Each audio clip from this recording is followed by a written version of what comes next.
1 जून को अस्त हुआ शुक्र का तारा बुधवार को उदय हो गया और इसी के साथ 13 जून से शादी विवाह सहित अन्य शुभ कार्यों की शुरुआत हो जाएगी।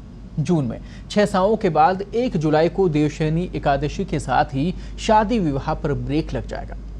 पंडित दामोदर प्रसाद शर्मा ने बताया है कि 13 जून के बाद 16, 27, 29 और 30 जून को शादी विवाह के जो सावे हैं, वो जो मुहूर्त है वो सामने आ रहे हैं। 15 जून को दिवा लगन के चलते ही दिन में ही शादी विवाह होंगे। आपको ये भी बता दें 1 जुलाई को देवशयनी एकादशी का अबूझ सावा यहाँ पर रहने वाला है। साथ ही भगवान विष्णु 5 माह के क्षीर सागर में विश्राम के लिए उसके बाद चले जाएंगे।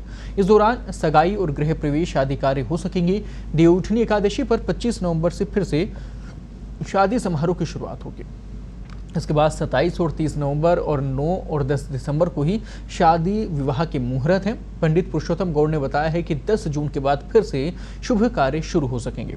खासतौर से जिनके विवाह का मुहूर्त नहीं निकल पा रहा है, उनके परिजनों ने भड़लिया नवमी के अबूझ सावे पर शादी के लिए भी मुहूर्त निकलवाया है। आपको ये भी बता दें कि 100 मैरिज गार्डन बुक जून में प्रस्तावित शादियों के लिए अभी तक करीब 100 जो मैरिज गार्डन हैं वो 50 होटल प्रशासन जारी किए गए हैं। अनुमति पत्र दिखाने के बाद बुक हुए हैं। 50 लोगों के लिए होटलों में 1.5 लाख तक का और 50 से 70 हज़ार में गार्डन की बुकिंग इस वक्त शुरुआती तौर पर मानी जा रही है।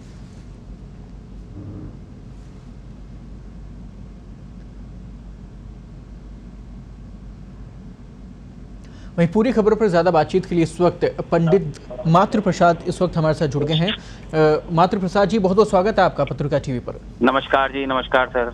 पंडित जी, इस बार मुहूर्त कैसे रहने वाले हैं? चुनौती इस वक्त बहुत बड़ी है, शादियां बहुत कम हुई इस साल में जब से कोरोना काल शुरू हुआ, तो इस बार कौन कौन से मुहूर्त जो कि इस बार उपयोगी साबित होने वाले हैं और जो देव सोने वाले हैं उनसे पहले पहले दर्शकों तक की महत्वपूर्ण जानकारी आप पहुँचाएं?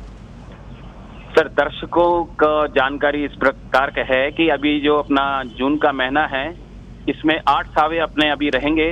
13 तारीख का है, 15 तारीख का है, 23 तारीख का है, 29 तारीख का है और 30 तारीख का है। 1 तारीख को देव सो जाएंगे। इस प्रकार से जो मांगलिक जो कार्यक्रम है और जिस प्रकार से हम मांगलिक कार्यक्रम हमारे 16 संस्कारों में जो रहते हैं विवाह संस्कार, वो विवाह संस्कार का कार्यक्रम 8 सावों के अंदर है। 8 सावों में भी हमारे यहाँ 5 जो सावे हैं वो 9 रेखा 8 रेखा के सावे हैं।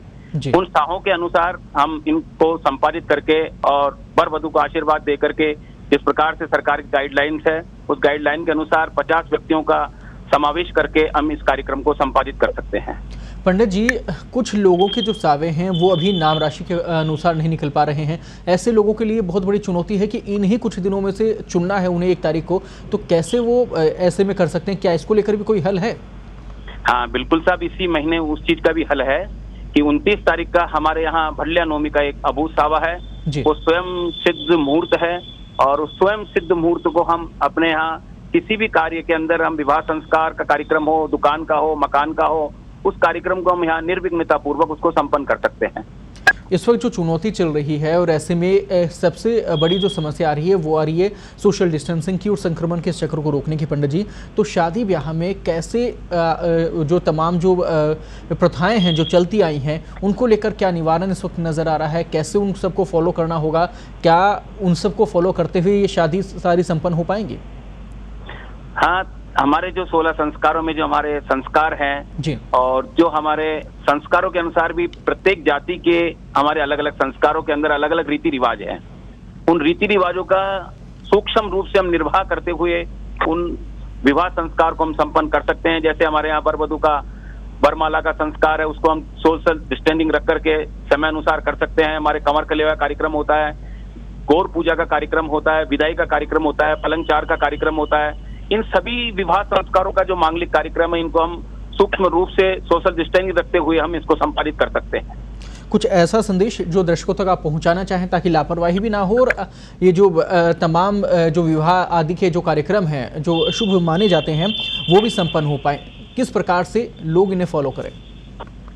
इस प्रकार से है कि जो फेरों का जो हमारा कार्यक्रम रहता है फेरों के अंदर केवल वर वधू के पिता और माता और केवल वर वधू और जो हमारे यहाँ विद्वान जो पंडित लोग हैं वो विद्वान पंडित लोग इसको रह करके और इसको संपादित कर सकते हैं। और उनके जिस प्रकार से हमारे यहाँ रहता है कि वर वधू की जो बहन है, बहन और उनके कंवर साहब केवल इन्हीं के द्वारा ये कार्यक्रम संपादित करके हम इसको मांगलिक कार्यक्रमों को पूर्ति कर सकते हैं।